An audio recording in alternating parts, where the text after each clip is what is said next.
آدمی آدمی سے ملتا ہے, دل مگر کم کسی سے ملتا ہے. میں کہانی آپ کو سناتا ہوں آج. کہانی یہ صاحب کہ کیون کارٹر نامی ایک فوٹو جرنلسٹ تھا, اس کا تعلق جو ہے ساؤتھ افریقہ سے تھا. جب سوڈان میں, جنوبی سوڈان میں بہت زیادہ قحط پڑا, قحط سالی کا عالم تو ظاہر ابھی بھی ہے, تو وہ ایک ڈیلیگیشن کے ساتھ وہاں پر فوٹوگرافی کے لیے گیا. اس نے دیکھا کہ ایک بچہ ہے جو انتہائی لاغر ہو چکا ہے, انتہائی لاغر حالت میں ہے, اور وہ کسی وقت بھی مر جائے گا. بالکل. اور ٹھیک اس بچے سے تھوڑا دور ایک گدھ بیٹھا اس کا انتظار کر رہا تھا کہ جیسے یہ مرے. گدھ کی صفت کا آپ کو پتا ہے کہ وہ مردار کھاتا ہے وہ. تو گدھ انتظار کر رہا تھا کہ جیسے ہی وہ بچہ مرے, اس کے سانسیں نکلیں, میں جا کے اسے بھمبوڑ دوں. اب یہ نظارہ جب جرنلسٹ دیکھ رہے تھے تو ظاہر ان کو اجازت نہیں تھی کہ ان بچوں کے قریب جائیں, کیونکہ ان کو بیماریاں لگنے کا خدشہ تھا. لہذا ان کو پابند کیا ہوا تھا کہ آپ کسی ایسے بچے کے قریب نہیں جائیں گے. اب وہ جو جرنلسٹ تھا کیون کارٹر, وہ دور سے اس نظارے کو دیکھ رہا تھا کہ وہ گدھ بیٹھا ہے, وہ بچہ ہے, وہ مرنے کے قریب ہے, اور گدھ کسی وقت بھی آ کے اس کو بھمبوڑے گا. اور این اس وقت, جس وقت مطلب یہ نظارہ چل رہا تھا, اس نے اس کو تصویری شکل میں اس کو کیپچر کر لیا. بڑی مشہور کیپچر کرنے کے بعد کیا ہوا, دنیا نے اس کی بڑی ستائش کی اس کی کہ صاحب کیا کام کیا ہے کیون نے. اس کے بعد جو اسے ایوارڈ بھی دیا گیا. جب وہ ایوارڈ اس نے لے لیا تو اس کی بڑی واہ واہ ہوئی, بڑی تالیاں بجیں. تو ایک انٹرویو میں جا کے وہ بیٹھا.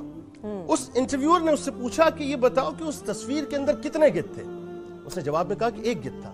اس انٹرویو لینے والے نے پوچھا کہ تم ٹھیک کہتے ہو کہ ایک گدھ تھا. اس نے کہا ایک ہی گدھ تھا. اس نے کہا نہیں, ایک گدھ نہیں تھا بلکہ دو گدھ تھے. ایک گدھ تو وہ تھا جو تصویر کے اندر نظر آ رہا تھا, اور دوسرا گدھ وہ تھا جو تصویر کے باہر سے ان کی تصویر بنا رہا تھا. اس جملے نے اس کو تباہ کر کے رکھ دیا, برباد کر کے رکھ دیا. اس کے ٹھیک 3 مہینے کے بعد کیون کارٹر نے خودکشی کر لی, اور جو آخری نوٹ لکھا اس میں اس نے بے انتہا افسوس کا اظہار کیا کہ آج مجھے اپنے آپ سے گھن آتی ہے. میں سوچتا ہوں کہ میں انسان کیسا ہوں, اور میرے پاس اب موبائل کے پیسے, مطلب اس کے بل دینے کے پیسے تک نہیں ہیں.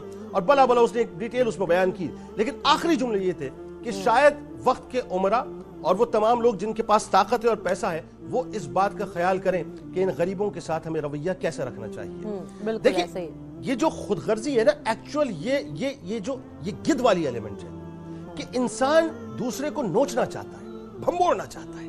وہ انتظار کرتا ہے کہ کس وقت اس کی سانسیں نکلیں, اور کس وقت میں اس کے سر کے اوپر, اس کے کاندھوں کے اوپر قدم رکھ کے اپنا قد اونچا کر لوں, اپنا مقام بنا لوں, اپنا نام بنا لوں, اس کو استعمال کر لوں.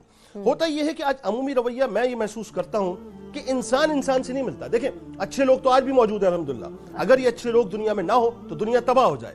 لیکن جو عمومی بات ہے نا, جو عمومی رویہ جس کو دیکھ کے بڑی کڑن ہوتی ہے, وہ یہ ہے کہ آج انسان سے نہیں ملتا صاحب.